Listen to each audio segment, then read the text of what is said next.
à tous et bienvenue dans votre émission Espace Parole Vivante. Le thème abordé ce jour est pastoral et exercice des charismes selon Lumen Gentium. Pour en parler, la sœur Myriam Delagneau-Pascal et le frère Samuel-Marie Dibi, qui co-animent cette émission, reçoivent le docteur Jean-Emmanuel Clément Akobé, docteur en théologie dogmatique de l'Université catholique de l'Afrique de l'Ouest. Le frère Mathias Marie est invité de ce numéro et il va partager avec nous son expérience et témoignages sur le thème du jour qui est, je le rappelle, pastoral et exercice des charismes selon Lumen Gentium. Bonne émission à tous et restez connectés sur la chaîne Divin Amour TV. Je passe la parole à la sœur Myriam. Merci Marie-Christine, merci à tous les techniciens de Divin Amour TV et de cet espace Parole Vivante qui prépare cette émission. Je voudrais donc saluer dans le nom de notre Seigneur Jésus-Christ tous les auditeurs et auditrices de la télévision, du moins les téléspectateurs et les téléspectatrices de Divin Amour TV. Soyez les bienvenus. Nous sommes toujours dans le Concile Vatican II et aujourd'hui, comme l'a dit Marie-Christine, nous allons aborder le thème de Lumen Gentium. Et je voudrais déjà me tourner vers vous, le docteur Jean-Emmanuel Clément Akobé. Merci de nous édifier de mardi en mardi. Je voudrais simplement vous demander de nous donner en quelques minutes quelques grands points donc, de Lumen Gentium, qui fait partie donc des 4 documents conciliaires, des 4 décrets conciliaires, du moins des 4 constitutions du Concile Vatican II. Qu'est-ce que vous pouvez nous dire? Présentez-nous dans les grands points et ensuite nous irons dans les précisions. D'accord, je vous dis merci. D'abord, c'est la constitution dogmatique sur l'Église. Et l'Église s'est définie, mais c'est défini toujours par rapport à l'Évangile, bien sûr. Alors, dans cette constitution, d'abord, on nous parle de la constitution hiérarchique de l'Église, on nous parle aussi des fidèles du Christ, on nous parle des clercs, on nous parle des laïcs et de la relation qui existe entre clercs et laïcs, et surtout dans le sacerdoce commun. Nous sommes tous dans ce document, c'est affirmé que nous sommes tous prophètes, rois et prêtres. Ensuite aussi, ce qui nous intéresse particulièrement, c'est Lumen Gentium numéro 12, où il est question des charismes, donc, et forcément de la pastorale de l'Église. Alors, ce document conciliaire, et comme vous l'avez dit, qui fait partie des 4 grandes constitutions du Concile Vatican II, et nous instruit sur l'Église des relations qui existent, même les relations qui existent entre les catholiques et d'autres chrétiens, puisque l'Église, on nous la présente comme une réalité organique, mais aussi spirituelle, donc qui va au-delà de ce que nous appelons aujourd'hui la catholicité, c'est-à-dire de l'Église catholique vue dans ses murs. Voilà ce que je peux dire en quelques sommes. C'est un document, cette constitution est une constitution de réveil, c'est-à-dire de remettre le baptême au cœur de notre expérience chrétienne en nous disant, vous devez annoncer Jésus-Christ. Alors, un document de réveil, donc, la question précisément, c'était de nous donner les différents points du contenu de Lumen Gentium. Vous avez parlé du mystère de l'Église, de la place du peuple de Dieu. Est-ce que dans ce document, on ne parle pas aussi de la mariologie? Si. La mariologie, d'abord, quand on parle de la mariologie, c'est la figure de Marie dans la Bible. Voilà, vous voyez, ce n'est pas une spiritualité. Et donc, la place de Marie dans l'Église, parce que Marie et l'Église, il y a une relation marternelle, je le dirais. Et l'Église se présente elle-même comme une femme, c'est-à-dire comme une mère. Alors, Marie, elle étant la mère de tous les croyants, donc, parce que dans ce document, il est parlé aussi de la figure de l'Église, vous voyez, donc, et tous les différents symboles de l'Église, tout ce qui peut nous aider à mieux comprendre l'Église. Donc, c'est un document assez dense. C'est d'ailleurs le premier chapitre, le mystère de l'Église. On a ensuite le deuxième chapitre, le peuple de Dieu. Le troisième chapitre, la constitution hiérarchique de l'Église, comme vous l'avez dit, pour nos amis téléspectateurs et auditrices. Le 4e chapitre parle des laïcs. Le 5e, la vocation universelle à la sainteté dans l'Église. Le 6e chapitre va parler des religieux. Le 7e, de l'Église en marche, comme l'a dit le docteur. Le 8e chapitre est le dernier, la figure, la bienheureuse Vierge Marie, Mère de Dieu dans le mystère du Christ et de l'Église. Merci, docteur. Alors, docteur, quel est selon vous, et à la lumière même de Lumen Gentium, l'importance du sacerdoce commun? Oui, d'abord, l'enracinement de la vie chrétienne, c'est en Jésus-Christ. Et donc, il faut, pour comprendre le sacerdoce commun, c'est la figure de Jésus. Et parce que Jésus n'est pas simplement un modèle pour les chrétiens, mais le chrétien est appelé à être un autre Christ pour le monde. Vous comprenez? Et puisque le Christ doit vivre en nous, et par le baptême, nous sommes incorporés au Christ. Et de ce fait, nous vivons les fonctions même du Christ. Et toute la constitution hiérarchique de l'Église, et que nous allons voir peut-être, c'est toutes les fonctions du Christ. C'est-à-dire le Christ qui enseigne, le Christ qui sanctifie, le Christ qui conduit le troupeau de son Père vers le royaume. Donc, le fondement même de ce sacerdoce commun, c'est notre foi et notre incorporation au Christ. Et donc, tous les fidèles, quel que soit leur rang, sont tous incorporés au Christ et de ce fait ont tous la dignité du Christ. Voilà. Je me tourne vers vous, notre invité, le missionnaire berger Mathias Marie. Vous êtes notre invité ici avec notre père fondateur, Dr Jean-Emmanuel Clément Akobé. Nous sommes donc dans Lumen Gentium, cette constitution dogmatique de l'Église qui fait la promotion de l'Église missionnaire, de l'Église Christ, lumière des nations. Lumen Gentium veut dire simplement lumière des nations en référence avec Christ qui est la lumière des nations. Selon vous, quand nous regardons un peu votre ministère se dénomme Christ Salut pour les nations. Et en rapport avec Lumen Gentium, comment est-ce que vous pouvez nous parler de votre cheminement ecclésial? Comment est-ce que votre ministère comprend Lumen Gentium? Merci beaucoup, Sœur Myriam, pour cette opportunité que vous me donnez d'être à nouveau un invité de cette prestigieuse émission.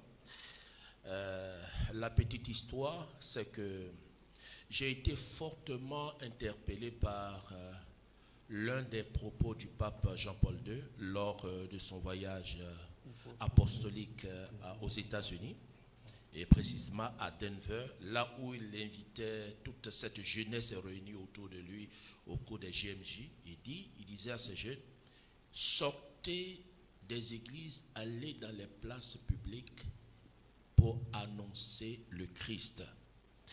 Et cette invitation a été comme un réveil personnel. Et cela va se confirmer, bien entendu, avec ce que nous avons déjà vécu en 1997, lors de notre JMJ en France. Là aussi, le pape Jean-Paul II n'a pas cessé de marteler que l'Église se doit d'être missionnaire, puisque l'essence même de l'Église, c'est la mission. Donc, du retour de ce voyage, nous avons été réveillés par cette interpellation du premier des chrétiens, j'allais dire, entre griffes, et nous avons mis sur pied donc une pastorale pour répondre à cette vocation de l'Église. Et cela a commencé, j'allais dire, par des initiatives que nous avons prises dans notre fondation, par des séances d'évangélisation. Et ces séances d'évangélisation vont nous amener à une insertion ecclésiale, parce que nous nous sommes dit que tout doit partir de l'envoi de l'Église en mission. Et donc, on ne s'envoie pas en mission, même si nous appartenons à une communauté. La communauté elle-même fait partie intégrante de l'Église. Et donc, nous avons initié, avec l'accord de nos pasteurs, les prêtres, des missions dans les paroisses. Mais la particularité, c'est que nous ne voulions pas faire de missions pour des missions, mais nous voulons être ce qu'on appelle un instrument à susciter ce que j'appelle le réveil. Et dans cette optique, avec la bénédiction de notre Père fondateur, nous avons initié une pastorale dans le sens de susciter une nouvelle génération de serviteurs de Dieu. Puisque nous-mêmes, nous avons été fortement interpellés par notre voyage sur la France. Donc, nous avons mis sur pied ce qu'on appelle l'école d'évangélisation, l'école REMA. Voyez, donc l'école REMA a été déjà une première plateforme pour répondre à l'appel du pape. et par la suite les autres activités en collaboration avec les églises locales. Nous avons initié donc une pastorale dans le sens d'apporter l'évangile au monde. Mais aussi, avec l'église, nous sommes ouverts, bien entendu, à toutes les autres réalités, c'est-à-dire que nous faisons ce que j'appelle des campagnes d'évangélisation en tenant compte du lieu pastoral qui nous a été, l'espace pastoral qui nous a été accordé. Donc voilà ce que je pourrais dire sur ce point. Voilà. Je vous remercie, frère Mathias Marie. Et suite à ce que vous venez de dire, je voudrais vous poser la question de savoir, est-ce qu'en tant que laïc, vous croyez être réellement à votre place dans ce que vous faites à la lumière de Lumen Gentium? Alors tout à l'heure, le docteur disait que nous avons au cœur de l'Église la même dignité, puisque par le baptême, nous participons à la mission du Christ. C'est en cela que l'Église parle du sacerdoce commun. Voilà. Donc, à partir de cette vérité, en prenant conscience de notre place au cœur de l'Église, nous nous sommes dit qu'il ne faudrait pas être simplement des assistés, mais qu'est-ce que nous pouvons aussi apporter à l'Église, puisque nous avons reçu de l'Église, au travers des sacrements, tout ce qu'il nous faut pour être participants à la mission prophétique de l'Église. C'est dans ce sens-là que au sein de notre communauté, il y a eu comme la promotion des laïcs à la mission. C'est vrai que nous avons en notre sein des instituts, mais il n'en demeure pas moins que les laïcs aussi participent à cette vocation de la mission. Ouais. Et c'est dans cette logique-là que nous nous inscrivons. Conformément au chapitre 4e de Lumen Gentium qui justement parle de l'apport des laïcs dans la mission. Merci Berger Mathias Marie. Nous nous tournons donc vers vous, docteur Jean-Emmanuel Clément Akobé. Vous avez parlé de réveil, que la constitution dogmatique sur l'Église est un réveil. Est-ce que vous pouvez faire un lien avec les charismes? De plus en plus, on entend parler de charisme dans l'Église catholique, pas de charisme fondateur de congrégations ou d'instituts séculiers ou religieux, mais de charisme à la manière des premiers apôtres. En quoi est-ce que Lumen Gentium a fait la promotion donc, des charismes dans l'Église catholique? Ok, merci. Parce que, comme on a dit, vous avez vu que d'abord, l'Église se présente elle-même, l'Église. C'est extraordinaire. Et dans ce mystère d'Église, ensuite, l'Église parle du peuple de Dieu. Et on ne peut pas parler de peuple de Dieu sans parler du Saint-Esprit qui anime ce peuple de Dieu. Et là, c'est très important. Alors, Lumen Gentium numéro 12, il aura cette grande ouverture au charisme. Pas que les charismes étaient absents dans l'Église, mais moins mentionnés, surtout dans les débats théologiques. Et Lumen Gentium numéro 11 ira très fort, et comme l'a dit tout à l'heure le frère Mathias Marie, ira en disant que l'Esprit Saint ne se borne pas. Ça veut dire ne se contente pas uniquement de sanctifier le peuple par les sacrements et les ministres ordonnés. Mais l'Esprit Saint distribue des dons ou des charismes à tout chrétien de tous ordres. Ça veut dire quoi? Ça veut dire qu'en affirmant cela, l'Église met en évidence l'action du Saint-Esprit, en évidence. C'est-à-dire, l'Esprit était là, mais là, l'Église met en évidence l'action du Saint-Esprit, et surtout en précisant que de tous les fidèles de tous ordres, c'est-à-dire que vous soyez clerc, que vous soyez religieux, que vous soyez laïque, l'Esprit Saint, par le baptême, vous anime, et si l'Esprit Saint vous anime, parce que les charismes sont quoi? Sont les dons du Saint-Esprit en vue de l'édification même du corps du Christ qu'est l'Église. Et donc, alors je parle de vraiment un concile de réveil. Et peut-être que, et comme l'a dit quelqu'un, les conciles, on les apprécie Christ temps après, mais je dis que c'est quelque chose de très très fort. Ça veut dire que les charismes se manifestent dans l'Église et sont toujours manifestés, mais là on met en évidence. Or, on ne peut pas évangéliser sans la puissance du Saint-Esprit. Vous savez, vous pouvez parler de Dieu, parler ou bien faire un traité théologique, mais l'évangélisation du peuple de Dieu, il faut la puissance du Saint-Esprit. Il n'y a pas autrement, puisque les disciples, c'est comme ça qu'ils ont évangélisé. Et c'est comme ça les premiers missionnaires. Et quand vous prenez par exemple l'histoire des jésuites qui sont allés en Asie évangéliser dans la puissance du Saint-Esprit. Et donc ces charismes-là, effectivement, toute cette manifestation avait été mise en parenthèse. Et le Concile Vatican II les remet en évidence. Comment et concrètement l'exercice des charismes se fait dans l'Église catholique? Et puis de quel charisme? Est-ce que vous pouvez énumérer les charismes dont vous parlez? Et concrètement, où est-ce qu'on voit l'exercice des charismes? Est-ce que c'est dans le renouveau charismatique? Est-ce que c'est dans le charisme? Où est-ce que se vivent les charismes? Voilà. D'abord, la citation conciliaire, c'est 1 Corinthiens chapitre 12. Donc, ce sont les charismes dont Paul parle dans 1 Corinthiens chapitre 12, à partir du verset 4 jusqu'au verset 7. Et le Concile le dit. Maintenant, dans ce texte du Concile, on voit tout de suite aussi, à côté des charismes, on voit la hiérarchie.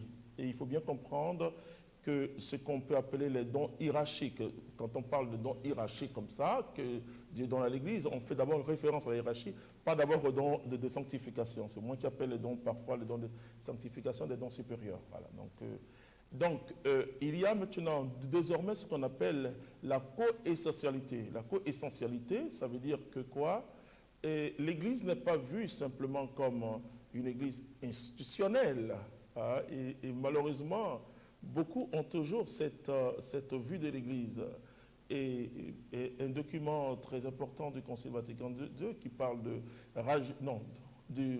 Rome et qui parle du rajeunissement de l'Église, on met l'accent sur le fait que quand l'Église est persécutée du côté institutionnel, et c'est ce que nous voyons aujourd'hui, et les gens mettent, qu'est-ce qu'ils mettent? Les scandales. Mais ils mettent les scandales devant pour dire que cette institution, est-ce qu'elle est vraiment de Dieu? Oui, cette institution, elle est de Dieu, mais elle est humaine et en même temps elle est divine. Mais les charismes, ce sont les charismes des manifestations du Saint-Esprit et qui sont vus dans l'Église et qui continuent à sévir mais on les retrouvait surtout quand on lit l'histoire des grands saints. Padre Pio, par exemple, dans le charisme de guérison, etc. Et ces charismes aujourd'hui sont, je le dirais, actualisés d'une manière puissante dans le Saint-Esprit. Donc, l'Église, déjà au Concile Vatican II, met l'accent sur les charismes. Il parle même des charismes les plus spectaculaires. Voilà. Mais en même temps, l'Église, toujours dans son action pastorale, dit que ces charismes ne sont pas à rechercher dans le sens où on articule toute notre foi vers cette recherche. Mais plutôt ce qu'il faut rechercher, comme le dit l'apôtre Paul, c'est l'amour. Vous voyez, donc dans son action pastorale, l'Église équilibre, mais en même temps, l'Église dit, encourage l'exercice des charismes. Est-ce que vous pouvez nous parler, dans d'autres émissions, vous avez parlé d'éthique ministérielle dans l'exercice des charismes. Est-ce que vous pouvez nous en dire quelques mots, juste quelques mots? Ok. Non, dans l'exercice des charismes au niveau catholique, c'est ce que je parle de c'est-à-dire de la hiérarchie et du charisme. C'est ce qu'on appelle la co-essentialité. Pour nos téléspectateurs qui ne connaissent pas trop la théologie, est-ce que vous pouvez rendre plus accessible le langage? Quand je dis ça, je veux dire que c'est la hiérarchie qui reconnaît le charisme. Okay. Donc avant tout exercice, c'est ça qui est la particularité dans l'Église catholique. C'est la hiérarchie qui reconnaît. C'est-à-dire que tu ne peux pas exercer d'une manière publique, je dis bien, publique un charisme si la hiérarchie peut aussi être à travers les responsables d'une communauté, à travers même le berger, mais dans l'Église catholique, ça c'est une grande différence, c'est que le charisme doit être confirmé par la hiérarchie. Et c'est quand simplement la hiérarchie, c'est-à-dire je peux vivre un charisme dans un groupe de prière, voilà, un groupe de prière du renouveau dans une communauté, mais au niveau public, et là encore dans un groupe, il faut que la hiérarchie, c'est-à-dire le curé de la paroisse, sente que vraiment celui-là, il exerce dans l'esprit. C'est pourquoi il trouve sa paroisse. Si tu n'exerces pas dans l'esprit, donc je dis, il y a une hiérarchie dans l'Église. Et je mets toujours, je ne peux jamais enseigner sans la hiérarchie, sans mettre l'accent sur le fait que c'est le charisme, puisque le charisme, c'est le charisme de l'esprit, il faut que la hiérarchie reconnaisse le charisme. Et après la reconnaissance d'un charisme, alors on peut l'exercer sur le plan public. Maintenant, comment s'exerce un charisme qui donne le charisme, c'est le Saint-Esprit. Voilà. Merci, docteur. Très bien résumé. Et je voudrais donc vous demander votre avis sur tout ce qui vient d'être dit, Berger Mathias Marie. Alors, c'était plutôt une question que je voudrais, si vous le permettez, de demander au docteur cette précision. Oui. Si c'est la hiérarchie qui reconnaît un charisme, et il faut d'abord que le charisme soit exercé. Oui. Voilà.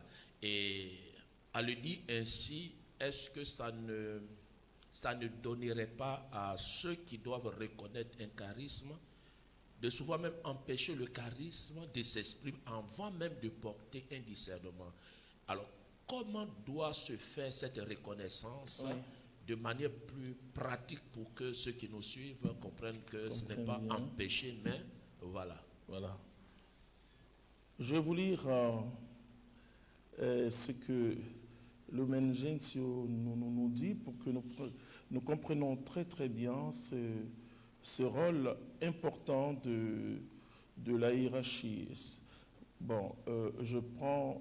Vous voulez parler du rôle de bienveillance de la hiérarchie? Oui, je pense, je parle là-dedans. Les grâces spéciales qui rendent aptes et disponibles pour assumer les différentes charges et offices utiles au renouvellement et au développement de l'Église, suivant ce qu'il est dit. C'est toujours pour le bien commun que le don de l'Esprit se manifeste dans un homme. Ces grâces, des plus éclatantes aux plus simples et aux plus largement diffusées, doivent être reçues avec action de grâce, c'est important, et apporter consolation, étant avant tout ajustées aux nécessités de l'Église et destinées à y répondre. Mais les dons extraordinaires ne doivent pas être témérairement recherchés. Ce n'est pas de ce côté qu'il faut espérer prend somptueusement le fruit des œuvres apostoliques. C'est à ceux qui ont la charge de l'Église de porter un jugement sur l'authenticité de ces dons et sur leur usage bien ordonné. Ça veut dire que le don peut s'exercer d'une manière privée. Vous voyez, je fais la différence entre le don qui s'exerce d'une manière privée dans un petit cercle, si vous voulez.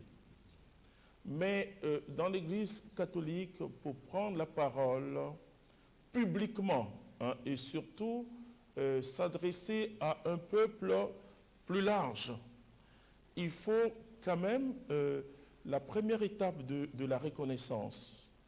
La première étape de la reconnaissance, comme je le dis, d'un charisme, peut être au niveau local. Ça peut être le berger, ça peut être le curé. Ensuite, au niveau maintenant diocésain, une fois que la reconnaissance est faite au niveau diocésain de telle personne vraiment a un charisme, au niveau pontifical, c'est la suite, c'est la logique, c'est-à-dire que si un évêque reconnaît une communauté, c'est une étape de croissance maintenant pour que Rome puisse reconnaître. Voilà. Et pour un charisme, quand le charisme est exercé, en fonction des fruits, le berger, si vraiment une personne a un charisme de prophétie ou de parole de connaissance forte, le berger normalement doit faire un rapport au curé. Voilà. Mais pour reconnaître les charismes, comme vous l'avez dit, il faut l'exercer. Il ne faut pas avoir peur d'exercer les charismes dans l'Église. Et parfois, quand le curé est là ou les évêques sont là, et les gens refusent d'exercer. Non, mais c'est eux qui jugent. Et pour juger, il faut l'action. Mais comment il peut discerner? C'est ça. Maintenant, ouais, quand je mets l'accent, je veux dire que dans l'Église catholique, personne ne peut dire « j'ai tel charisme, j'ai tel ministère ». Non. Là. Et ailleurs, je ne sais pas ce qui se passe, mais dans notre Église, il faut que l'Église, parce qu'un berger, par exemple, c'est pour cela qu'il faut, je dis souvent à certains groupes de prière que l'élection, par exemple, du berger de groupe de prière doit être présidée par le curé. Et c'est le curé qui doit confirmer. Vous voyez, là, je dérange un peu la structure du renouveau quand je dis ça. Et souvent, on se dit que non, il faut que le berger diocésain vienne confirmer. Attention, il peut être là comme témoin, mais c'est le curé qui doit confirmer. Comme dans une communauté, nous, par exemple, c'est l'évêque du siège principal qui confirme et qui préside l'élection du modérateur général. Et comme dans une congrégation, et c'est la même chose. Donc c'est très important. Une fois que le berger, le curé qui est là et qui confirme l'élection du berger du groupe, en ce moment-là, c'est comme un mandat qu'il donne, puisque celui qui est le berger de la paroisse, qu'il donne au berger d'exercer. En ce moment, le berger, à son tour, peut reconnaître un charisme au nom de la paroisse. Vous comprenez? Mais si ça c'est bien suivi, il n'aura pas de dérapage. Donc la hiérarchie ne surveille pas, mais la hiérarchie veille sur. Il y a une différence. Et quand la hiérarchie veut surveiller, bon là, elle sort de son cadre. Voilà. Mais la hiérarchie, c'est veiller sur. Vous voyez? C'est veiller sur. C'est ça le rôle de l'évêque. Il veille sur. L'évêque n'est pas le surveillant de l'Église, mais il veille sur les brebis du Seigneur. C'est ce que Jésus a dit à Pierre. Alors merci docteur pour ces grandes précisions. Je voudrais à mon tour vous poser une question fondamentale parce que nous savons fondateur d'une communauté, mais vous avez vous-même un ministère personnel parce que vous parcourez le monde entier pour annoncer l'évangile. Alors comment, de façon concrète, se déploie Lumen Gentium dans votre ministère? Ok. D'abord, Lumen Gentium a fait naître le renouveau charismatique. Pour moi, et comme je dis souvent, c'est un concile pentecostal. Ouais, vraiment. Et parce que c'est un concile du renouveau. Renouveau même dans la liturgie. Parce qu'avant, ce n'était pas comme ça. Avant, toute la messe se faisait en latin.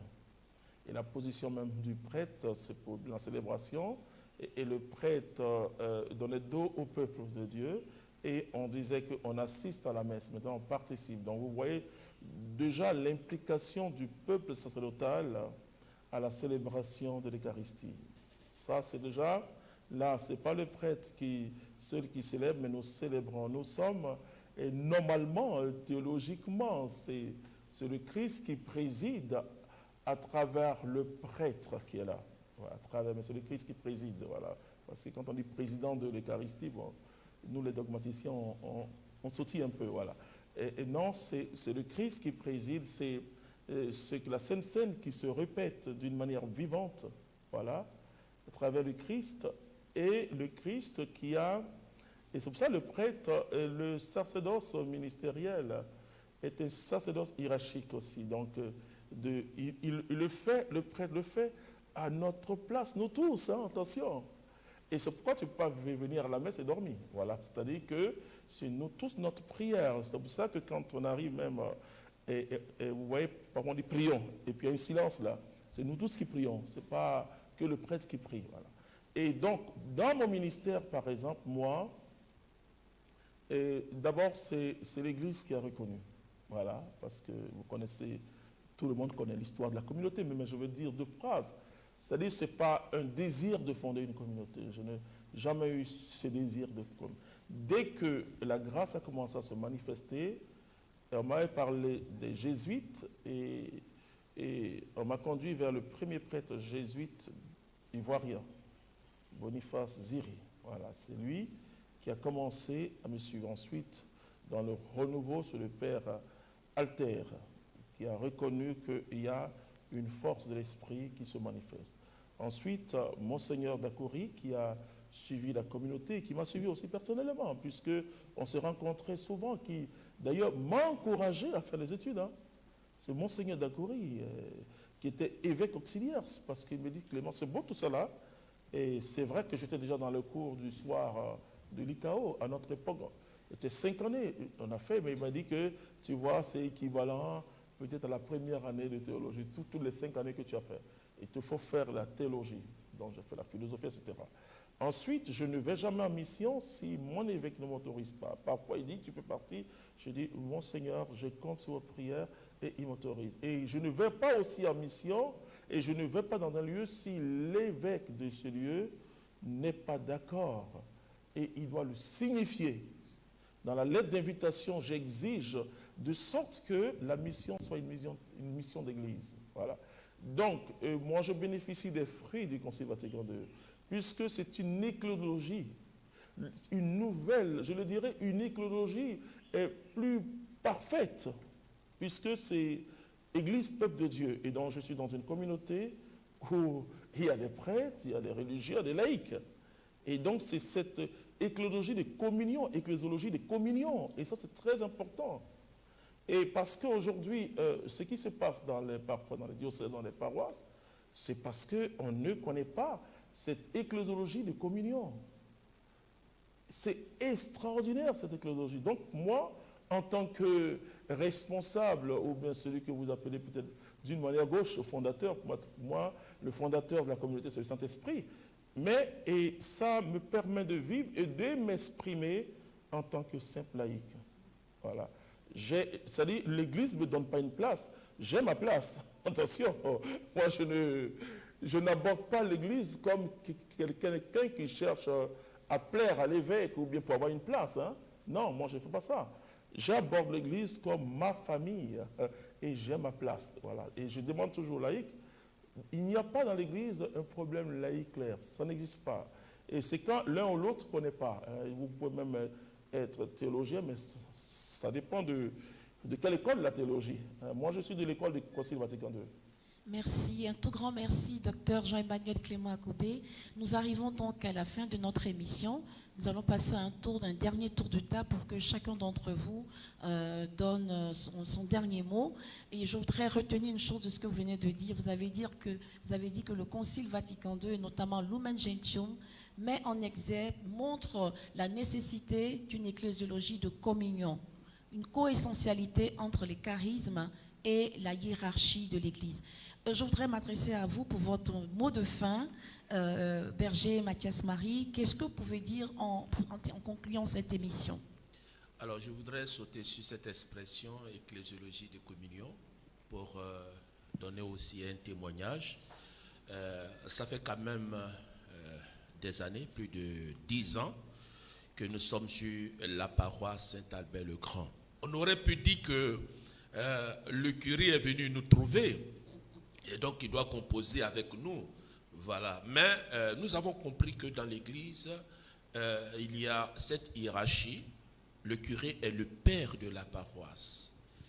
Même s'il vient trouver des structures en place, nous lui devons ce respect. Alors nous avons effectué une démarche de fils pour d'abord le saluer, pour lui dire qu'en Afrique, quand le père arrive de voyage, il est tout à fait normal de pouvoir venir prendre les nouvelles, lui souhaiter le bon arrivée, prendre ses bagages, les déposer et lui demander les nouvelles, mais aussi donner les nouvelles de la maison. Et c'est ce que nous avons fait. Il a été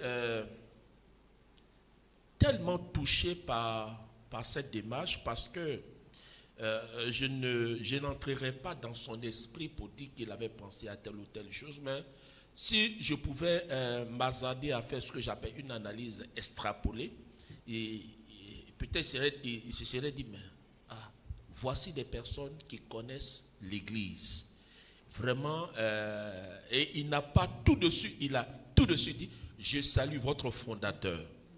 Comme une manière pour dire que... vous avez été bien éduqué. Bien éduqué, à comprendre ce que c'est que l'Église. Et ce qui fait que, depuis que nous exerçons sur cette paroisse, nous n'avons jamais eu de problème avec les curés qui se succèdent sur cette paroisse. Parce que au sein de la communauté, ce message que vous venez d'entendre de la part du docteur, il ne cesse de nous le rappeler, et même pas seulement moi, mais toutes nos représentations de la communauté, nos maisons, nos missions, nous avons cette démarche à comprendre que ce que le Concile Vatican nous rappelle, c'est l'ecclésiologie de communion.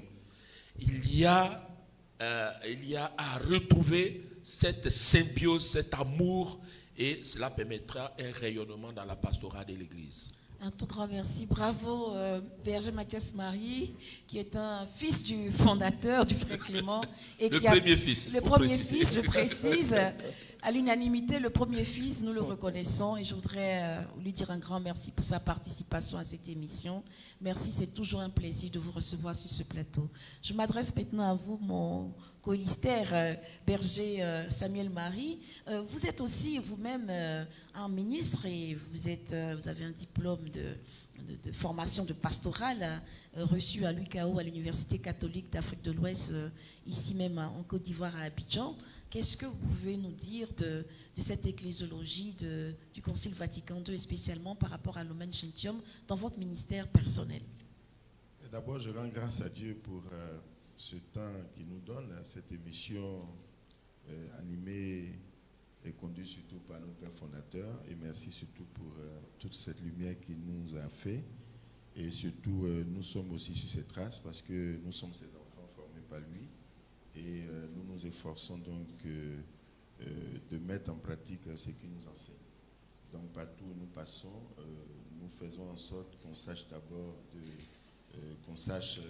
l'école d'où nous venons.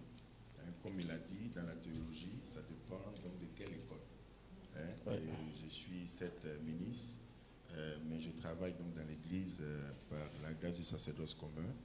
Et nous respectons donc dans toutes les étapes qui sont dues à l'Église. Et nous nous efforçons nous aussi d'exercer pour répondre un peu à la mission du Christ, celui de contribuer à la construction de l'œuvre par l'annonce de la bonne nouvelle. Et donc nous faisons en sorte que l'homme retrouve véritablement sa dignité dans la volonté du Père. Et c'est surtout ça. Donc tant qu'un homme s'éloigne, nous nous efforçons de tout faire véritablement pour le ramener, en ne le condamnant pas, en ne le jugeant pas, mais en nous mettant à sa place pour lui dire que nous sommes tous humains. Tout est possible qu'un homme chute, mais l'essentiel c'est de se relever et de repartir parce que le Père est toujours joyeux de retrouver donc ses enfants. Donc pour notre part, nous pouvons donc le dire ainsi. Et concernant également l'ecclésiologie de communion, nous sommes donc installés donc, sur des territoires paroissiaux et nous travaillons en communion véritablement avec ces pères. Et là où nous sommes aujourd'hui, nous sommes dans le territoire de Guétry, où très bientôt, je serai donc ordonné comme ministre de l'Eucharistie parce que le curé... Vous serez quoi? Ministre de l'Eucharistie. Institué, ministre extraordinaire. Ministre extraordinaire de Oui, l'Eucharistie. voilà, c'est la précision et détail Parce qu'il est important quand même de plus nous impliquer pour aider véritablement donc les pères à œuvrer dans ce sens, surtout à apporter, c'est distribuer la communion aux messes, mais aussi visiter les malades dans le territoire paroissial. Okay. Un tout grand merci. À vous, docteur Jean-Emmanuel Clément Akobé, le mot de la fin. Vous pouvez nous dire ce que vous avez retenu de cette émission et qu'est-ce que vous pouvez adresser à nos auditeurs, du moins téléspectateurs et téléspectatrices. Je suis habituée à la radio Maria France. Il y a aussi des auditeurs, voilà. Les auditrices, auditeurs de radio, de Divine Amour TV et téléspectateurs. En quelques mots simples, comment est-ce que vous pouvez interpeller les chrétiens du monde entier, les chrétiens catholiques du monde entier, à s'approprier Lumen Gentium dans son essentiel, dans son essence? D'abord, je dis merci à Dieu. Dans cette émission, c'est vrai que je suis docteur en théologie dogmatique, mais on essaie de simplifier les terminologies pour aider le peuple à comprendre. L'Église, elle est belle.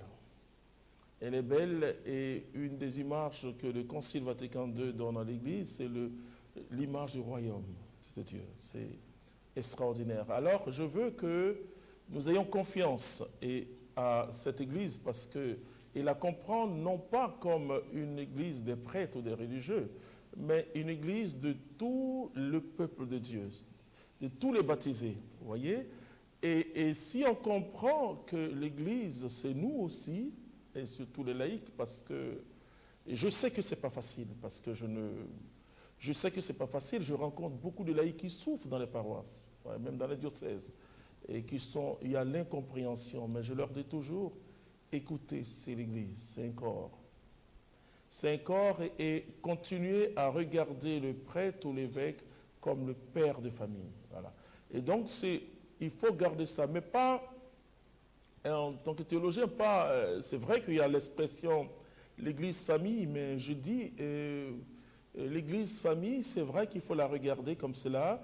Et en Afrique, on le dit assez, mais je dis, en débarrassant, parce qu'en Afrique, il y a une hiérarchie trop forte. Par exemple, le père, quand il a fini de manger, que les enfants mangent. Donc, il ne faut pas voir l'église, mais la famille, comme la sainte famille, voilà, comme la famille parfaite. Voilà, parce que en théologie, l'analogie, il faut avancer des images qui peuvent correspondre un peu à la réalité. Voilà, donc, je n'entre pas dans ce débat théologique, mais je veux dire que la meilleure expression de l'Église, c'est l'Église peuple de Dieu, et tous baptisés au nom du Père et du Fils et du Saint-Esprit, nous sommes tous des frères. Vous voyez, c'est une communauté, c'est un ensemble de frères et sœurs qui vivent ensemble.